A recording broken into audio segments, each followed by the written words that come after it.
Yeah! Here we go now, baby. Right back into the action for another day of the week. Welcome to the Friday edition of Before You Bet here on the Covers YouTube and X channels. If you're watching on YouTube, smash that subscribe button. I think it's right down there. The like button right down there as well. Make sure you click those. That helps us out a lot. So a beautiful looking day here in sports. NBA play-ins. A couple teams looking to punch their tickets into the playoffs. Two games. We have 9 total bets somehow for these games taking place tonight in the NBA. Also some good-looking betting options in Major League Baseball tonight. You guys can participate in the show if you would like to. It's very easy to do. Live chat on YouTube and on X. Hit it up. Let us know what your best bets are for tonight. Let us know what you like about the show, what you don't like about the show, and let us know where you are watching from. Like, comment, and subscribe, baby. Okay. Let's bring in, he's becoming my regular partner on the show here. Rave reviews, too. From most people. Jon Metler, the Magic Ass Man. How we feeling? Your Magic kicking off a big playoff run here this weekend. Yeah, they're hiding them on NBA TV pretty much the whole series. But tomorrow, 1 o'clock, so I'm excited for the Magic. I'm more focused on the playing games tonight, though. Those are 2 good games as well. Yeah, should be fun. Some big names missing. Jimmy Butler, Zion. Let's talk Zion here for a minute. So he's been in the league for a handful of years now. I don't know if it's fair to call him a bust, but I do think it is fair to say that he isn't living up to the expectations that many had for him when he came into the league. 2 separate seasons now where he's played less than 30 games. He's often out of shape. The rebounding numbers, people are critical of those. And here he is breaking down again. And athletes, specifically big guys, don't tend to get healthier with age. So what do you think for Zion? What do you think? Do you think he's already maxed out? You think he's already hit his ceiling here potentially? I think this offseason will be the one that pretty much determines the rest of his career. They talked about at the play-in tournament, or not the play-in tournament, the in-season tournament in Vegas there when they lost the Lakers and the Pelicans got blown out. Zion was not happy with his conditioning. He felt like he couldn't help the team. And since then, he had lost 25 pounds. If he keeps that, like this injury in this playoffs, if the Pelicans go out before he can come back, that might bother him even more. And you might see an offseason from Zion like you've never seen before if he continues that momentum of losing weight and getting in even better shape.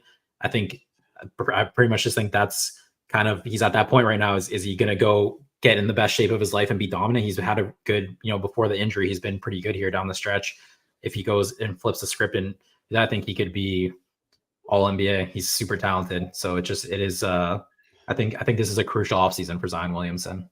Yeah, it's kind of a poor man's Joel Embiid situation. I remember when he went down with his big injury earlier in the season, we said, I just think it's sad. And that's how I kind of felt about Zion. He played 70 games this season. And here he is breaking down again. Brendan B weighing in. If he just keeps his weight down, his potential is finally starting to show every so often. Absolutely. So, yeah, best wishes go out to Zion. It'd be great to see him playing here. So hopefully he can get healthy and play 70 games again next season and play deep into the playoffs. Okay, enough small talk. Let's get into these games here. A bunch of picks for the first game. Miami Heat favored by 1.5 versus the Bulls here tonight. Get us started here, Metler. DeMar DeRozan. I bet you like him to have a big night, right? No, I'm going. He can still score 25 points, but I'm going under 26.5 points, minus 110. So just for, DeRozan with the matchup in the Heat, you saw on Wednesday against the 76ers, the Heat play that shape-shifting zone. It's kind of, it's a problem. A lot of teams just don't face it in the NBA. It's not something you typically see. For someone like DeRozan, he's someone who likes to work in the post. He likes to get to his spots in the mid-range. That's where his offense thrives. You saw it with Joel Embiid. They weren't able to get entry passes into Joel Embiid. They were trying really hard. There was like a stretch there. They had like 8 straight turnovers. It was brutal. And I think that's, if the Heat go back to that zone, it's going to impact DeMar DeRozan the most. I think the player the Heat are more susceptible to is a Kobe White. So I feel like, this will be, both these guys are going to see big minutes. They're going to see high usage, big minutes. No doubt about it. But I just think this game, the offensive advantage is more to Kobe White than DeMar DeRozan, just based on how the Heat like to guard. This total, he's going to see 40 plus minutes, but this total is up there matching it. It's 26.5. He's usually at 23.5. Even the projection, I think, was it was like 42 minutes and he was still projected to go under this number. You can't really get much higher than 42 minutes. So that was another reason I like the under here. Okay, as I said, the Heat favored by a 1.5. I love the Miami Heat here. Have we learned nothing? Have we not seen this team in the playoffs the past, half decade? Fantastic in spots like this. So let's get into it here. Defense between these teams. This is where the big edge is for Miami. Not even close. First versus 23rd in defensive rating over the last 10 games. First versus 29th in opponent 3-point percentage. Bulls also allowing a lot of free throws. I don't think Miami's going to struggle to find offense in this one, but Chicago will. No Jimmy Butler, obviously. That's a big theme of this game. But no Jimmy, no problem. Miami is 12-6 straight up in their last 18 games without Butler. He missed a lot of games this season. Plenty of wins versus quality opponents mixed in there as well. Now, some might be taking a look at the Bulls. Everything kind of points towards them coming off an impressive 15-point win against the Hawks. That might have some convinced to back them. Not me. Chicago is a team that you fade after a win. Check this out. They're 3-10 against the spread in their last 13 games following a win. A lot of ugly losses in there as well. A lot of double-digit losses. So we're going to take the Heat to get into the playoffs here. They'll face the Celtics. They won't beat them, but they might be able to steal a game. They might be a bit of a pain in the ass here. The Celtics are going to have to work to beat them. So, yeah, I'm predicting that the Heat will get through and cover this number of a 1.5. Moving on here, Tyler Herro. He had an awful shooting night. He kind of came through a little bit in the fourth quarter there. But, they probably could have picked the Sixers away a lot earlier had Herro shot the ball better the first 3 quarters of the game. But you have a prop bet for him tonight. What are we looking at? Yeah, first off, I co-signed the Heat -1.5. I just saw too before I came on here. They have a flight booked to Boston, I think tomorrow at 1, and the Bulls have a flight booked back to Chicago, which is kind of funny. Oh, that's all you need to know right there. So, but I'm going Tyler Herro under 25.5 points. So just for Tyler Herro, there's no Jimmy Butler, but once Butler was officially ruled out, I think it was pretty much known he was going to be ruled out. But once Terry Rozier was ruled out, that was kind of more of a question mark. Tyler Herro's points prop jumped from 23.5 to 25.5. And this kind of opened the door, I think, to this bet at 23.5. I would leave this alone, but at 25.5, I'm going under. I just don't think, Butler's out. You expect higher usage for someone like a Herro or Adebayo, but the Heat just aren't that team where, you lose your star player and the usage flips to the next best player. It'll be spread out amongst a lot of players. I think, Duncan Robinson will get shots, Caleb Martin, Jaime Jaquez Jr. You just don't really, it's going to go to everyone. I think that's just how the Heat operate. And I do think, the offensive advantage for the Heat is going at Nikola Vucevic, and it's with Bam Adebayo. So I think this is more of a Bam Adebayo game than a Tyler Herro game. And I think Tyler Herro will spend more time trying to create for Bam Adebayo to get that advantage against Vucevic versus score. I mean, he's still going to take his shots. He's Tyler Herro. But just at 25.5, I do like the under. And Alex Caruso, it does look like Alex Caruso is going to play. I don't know in what capacity, but that also hurts, Tyler Herro's points prop as well. I think this is a Bam Adebayo game. So that's why I'm going under here. I agree. And speaking of which, I'm going to take Bam to go over his point total of 20.5 points. That's up to -125. The number's up to 21.5 at a much lower juice at some books. I still do like that.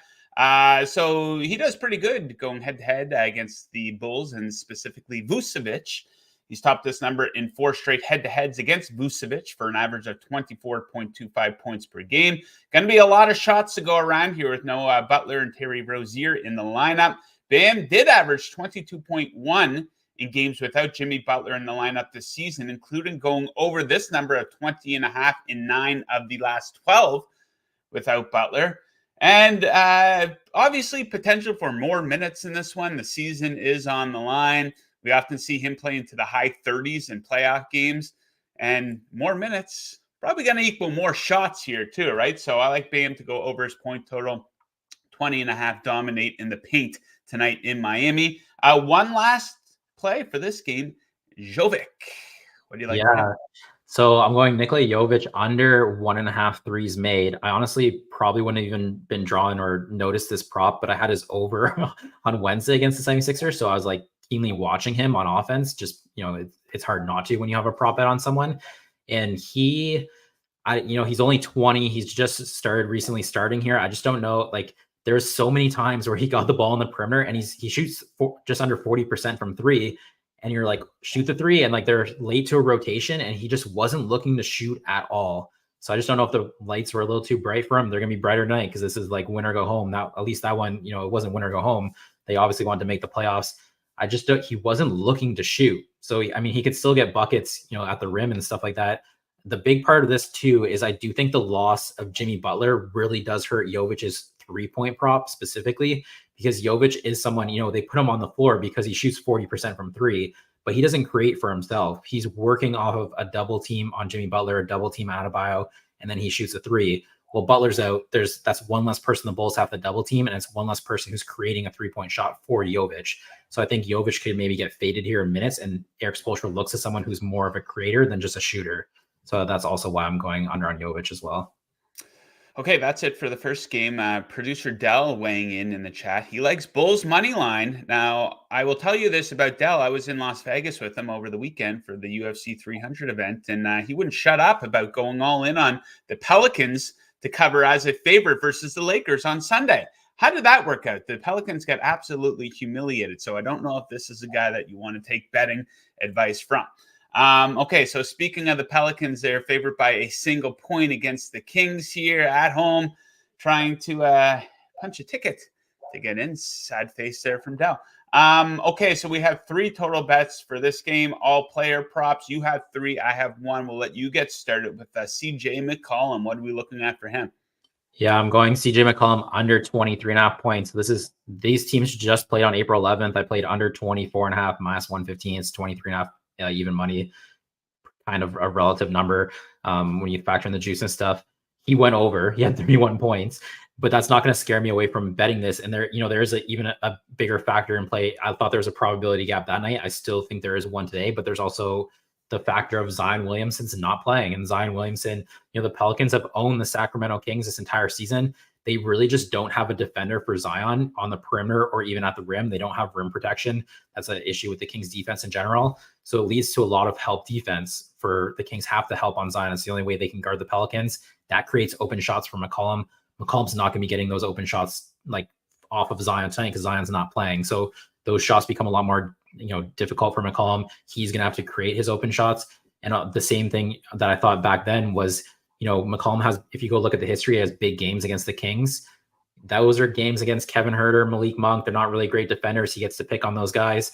Keon Ellis now in the game, great perimeter defender, the best perimeter defender on the Kings. He's going to be in there for a ton of minutes against McCollum. That also kind of hurts McCollum's points prop. So at 23.5, I'm going under.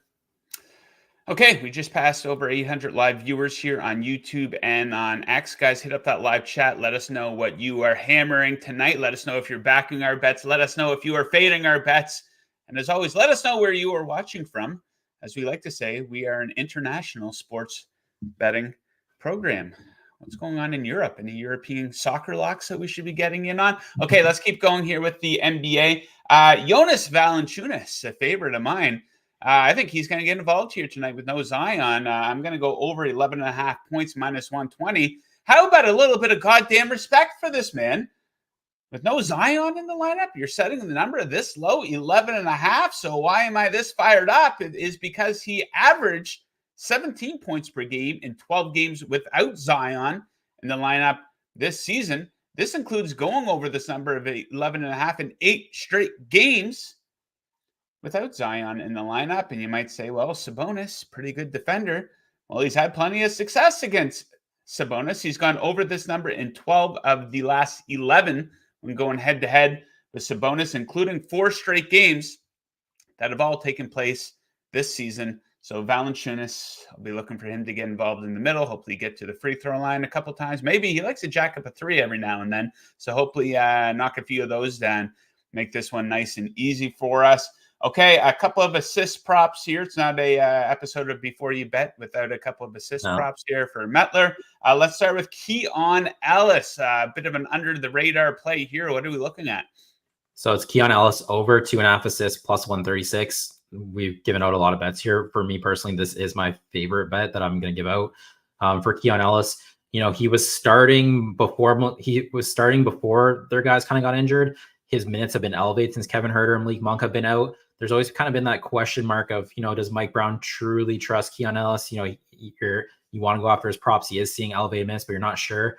Well, after the game he played against the Golden State Warriors in the playing game, I think it's pretty clear Keon Ellis is going to see elevated minutes and a lot of minutes for the Kings at the rest of this playoffs. He played on Tuesday against the Warriors. He played the most minutes. You'll go look, it'll say 38 minutes for Sabonis, but he beat him by a couple seconds, but it's still pretty cool. He beat Sabonis. He had more minutes than Sabonis and De'Aaron Fox. He had the most minutes on the Kings. That's pretty, when you just think about the importance of that game and you're playing more minutes, De'Aaron Fox and Domantas Sabonis, that's kind of tells you a lot. Why I'm going after his assist prop, though, is for one, I expect the minutes. I expect minutes because he's going to guard CJ McCollum, and CJ McCollum's offense is more important than ever with Zion Williamson out. So they're going to want to keep Keon Ellis on him to suffocate that. But also on the other end, the Pelicans have good point of attack defenders. They're going to be a problem for De'Aaron Fox. CJ McCollum is the weak point of that perimeter defense, and he's going to be guarding Keon Ellis. They're going to try to hide him on Keon Ellis. Ellis should be involved in a couple more actions. They're going to try to want to go at McCollum, and that should give him, a little more boost to the potential assist just because he's going to be involved in the offense more because they're going to want to go at McCollum. So at 2.5 plus 136, I like this number. Okay. We're going under the radar again. Dyson Daniels. Probably not a whole lot of people have Dyson Daniels on their radar tonight, but you do. Break this one down for us. Yeah, this is even more under the radar. So this is kind of, again, it's just playing into matchups here. So I'm going Dyson Daniels over 1.5 assists, minus 130. If he gets minutes, he can create. He's not a big scorer. And I do think there's going to be minutes. So that's why I'm going after this. If you look at their game against the Pelicans game against the Lakers, Jose Alvarado came in for defense. He is, he's a good defender. He's annoying. And he had 7 assists. I personally think this is more a Dyson Daniels game than a Jose Alvarado game because you're looking at stopping De'Aaron Fox, and the Pelicans have multiple defenders who can meet him at the point of attack. It's the strength of their team. But De'Aaron Fox, if you go, I was going to watch film on this matchup yesterday, and Alvarado guard Fox, but Fox likes to drive the lane, stop in the mid range, pop that mid range jump shot. And Alvarado, he's listed at 6 feet. I'm not even sure he's 6 feet tall, but he's not really disruptive to that shot. It doesn't bother Fox because he just stops on a dime and pops the mid range, and Alvarado can't really contest it as much as you'd like. Dyson Daniels is 6'8". He's got a 6'11" wingspan. I think they're going to put more. There's a lot of minutes up for grabs here just in general. The Zion Williamson out. They're going to be looking for bench minutes. I think those minutes kind of flip to Daniels a little more than Alvarado just because of the matchup of Fox. And for Daniels, I like the over 1.5. He's only projected for 15 minutes, and I like the over 1.5 at the projection of 15 minutes. I think he's going to play more than 15 minutes. So if we only get 15 minutes, that's fine. I still like this number. I just think you're going to get more. And if he's on the floor for more, he can create more. So. Okay, that's it for NBA. Major League Baseball coming right up. Someone in the chat weighing in, would you take Fox under 27.5 points? I'd probably lean that way. On the road here, the Pelicans, a really good defensive team. What are your thoughts on that, John? Yeah, I would definitely lean under on Fox. Yesterday, we did the NBA release show, and Adam Scherher, one of his picks was De'Aaron Fox under, I want to say 38.5 points, rebounds, and assists. So okay, that's the same. That was one of the releases yesterday. So I'd look at that number for sure. Yeah, Pelicans are a tough team to stuff the stat sheet against unless you're the LA Lakers this past Sunday. Of course, they beat the shit out of them. Okay, let's move on to Major League Baseball. So every day this week I've had a split 2-2, 2-2, 1-1 yesterday. With one game got canceled. Bad beat, though, yesterday. I had Ryan Nelson, the starting pitcher for the Arizona Diamondbacks, to go over 15.5 total outs. I wake up, and I do the thing where you roll over, you pop open the app, and I saw he only pitched 2 innings. And I was like, what the hell is going on there? Did he get obliterated? No, he took a comebacker off the arm. And they need to take him out of the game. So bad beat there. So I am out a little bit of luck. Hopefully we will find that luck here tonight. Let's start off with some afternoon action. Wrigley Field, the Marlins in town. This is a play from yesterday. The game got scratched. It says Brewers versus Cardinals. It's actually Marlins versus Cubs. A little bit of a typo. Hey, we all make mistakes. No big deal. Okay, so for this bet, I'm going to take the Cubs first 5 run line minus 125. AJ Puck is on the mound here for the Marlins. I've faded this guy in every single game that he's pitched in this season, so the fade train continues. He is a converted reliever into a starter. I think he's going to be back in the bullpen again soon because he allows way too much traffic on the base pass here. He has a 244 whip in 3 starts. He's walking a lot. He is a left-handed pitcher, and he's taking on the Cubs, who are number 1 in OPS versus left-handed pitching this season. Also second in runs scored in innings 1 through 5 on their home field this season. Jameson Taillon making his season debut for Chicago. Sometimes people don't like betting a guy, making his season debut or coming off the injury list. I think it's worth the risk here. Taillon was pretty sharp at Wrigley Field to close out last season. 2 or fewer earned runs allowed in his last 6 starts in Chicago last season. So to recap that one, Cubs' first 5 run line, so they need to be leading at the end of 5 innings against the Marlins. Next up, a lot of excitement building here. This has been the buzz in the Covers office this morning. It is a walk parlay. Now, you guys know I like my walk bets, and there's often certain pitchers that I target. And, there'll be the over 1.5 will be minus 180. And it's like, okay, well, I have no interest in making a bet that's minus 180. So I thought, well, why not parlay a couple of these occasionally? So let's do that tonight. So we're going to parlay Tyler Anderson over 1.5 walks and Alec Marsh under 2.5 walks. That works out to plus 161. That is over at DraftKings. Bet365 offers walk prop betting as well. FanDuel doesn't, I know, but look around. DraftKings was offering the best price on this. So why do I like this? Well, Anderson is a walk machine. He has topped 1.5 walks in 24 of 30 appearances since last season. He's taking on the Reds here, who have the 6th highest walk percentage versus left-handed pitching this season.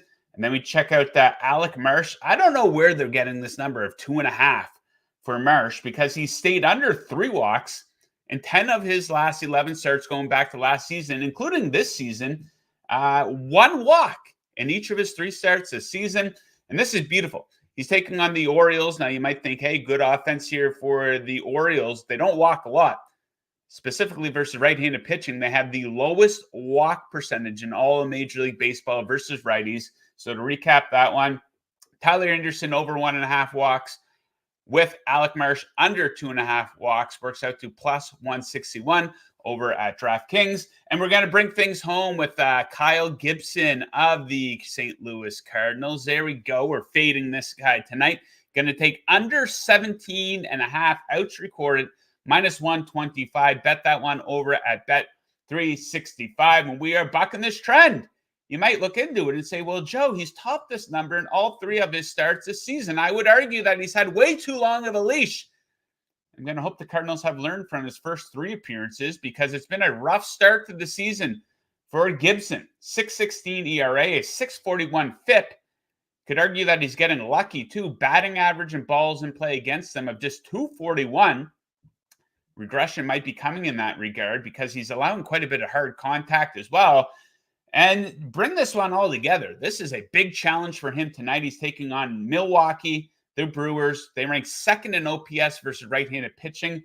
They are 1st overall in runs scored per game on the road as well. So I like Gibson to come back down to earth in regards to the outs recorded market. So yeah, those are the 3 bets that I like today and tonight in Major League Baseball. Been a good season so far. Going to hope that continues into the weekend here. Winding right down here. Metler, any big plans for the weekend? Was that a greasy walk parlay? I just saw it come up on the screen. No, kinda a little bit. Maybe we'll look to brand that a little bit. Yeah. But yeah, I love my walk bets, and I was thinking last night, I was like, I should be just parlaying these, because I'll see the guy minus 180, like, oh, that's too much. Then it hits again, and just shrug your shoulders. So yeah, we'll see. In that 2.5 for Marsh of the Royals, another big name on today's show. But yeah, hopefully we'll look to sweep the board here. What do you got going on this weekend? A couple family events and lots of NBA playoff games, as much as I can possibly watch. So that's pretty much my weekend. How about you? Low key. Last weekend I was in Las Vegas. The weekend before I was in my hometown of St. John, New Brunswick for my dad's birthday. A little bit of contrast between my last 2 weekends, Vegas, St. John, New Brunswick. So just laying low up here, hanging with the kids. It's nice out, play some baseball, watch some movies, eat some pizza.